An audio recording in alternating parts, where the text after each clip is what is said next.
When I think about jobs, what comes to mind is a hardworking individual who has the mental stability to pursue any venture headed his way. But what catches me off guard is the amount of jobs out there.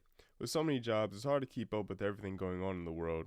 Some people are getting paid to labor intensively, out in the blazing sun for hours on end with minimal breaks, while others get paid to sit in the homes and play video games for those who are too lazy to play it themselves. No matter what your method is, we all find a way to obtain more for ourselves and occasionally others. However, all jobs are not created equal. Some jobs are pretty outlandish, while others are pretty hard to believe actually exist. Like, for example, did you know there are professional bed testers?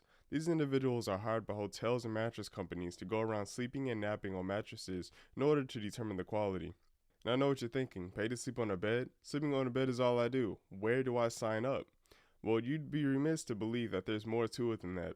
Yeah, anyone can sleep on a bed, but only those with the extensive knowledge of the mattress lore and background canon can be deemed worthy of sleeping on such pristine cushioned cuisine. Not all people have what it takes to become a mattress wrangler, but if you believe you have what it takes, there are openings and the job pays pretty well, all things considered. However, it's best to have background experience product testing in order to secure a position, otherwise you just seem like another freeloader trying to pull a fast one in a big mattress, which I wouldn't advise for legal reasons, but also because these are the same people who literally know where you sleep at night. The next job is one I'm sure a lot of you may be interested in, as it takes your insecurities of being alone and ultimately puts a price on it. For those keeping up, yes, I'm talking about a professional cuddler. These melancholy mercenaries are paid to lay next to you and be your cradle companion. Although you may want these covert cuddlers to stay forever, once the allotted time is up, you go back to being alone.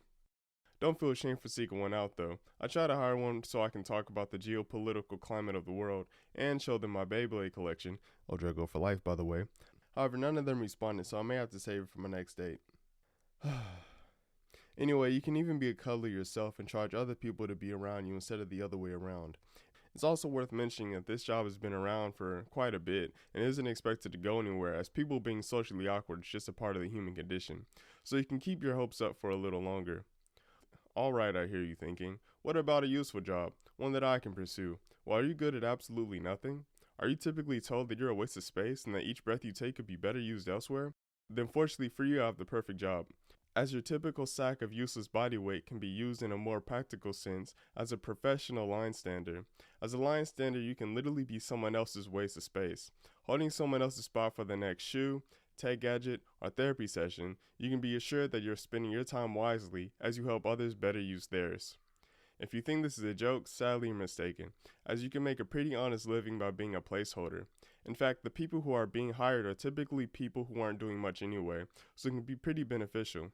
Ultimately, it works for the parties involved, so not much can be said on the negative side. However, this is nothing in comparison to a pet food taster. Yes, you heard me right, a pet food taster. There are people out here who are getting paid to sample and try pet food.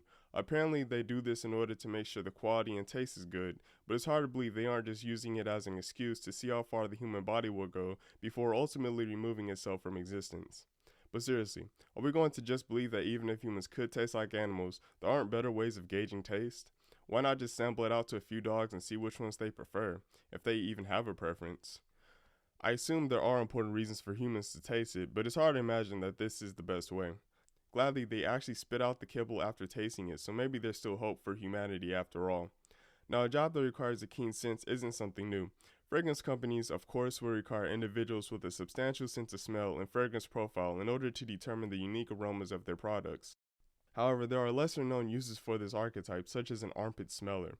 Finally, a job that gets to point out other people's foul odor without being considered rude.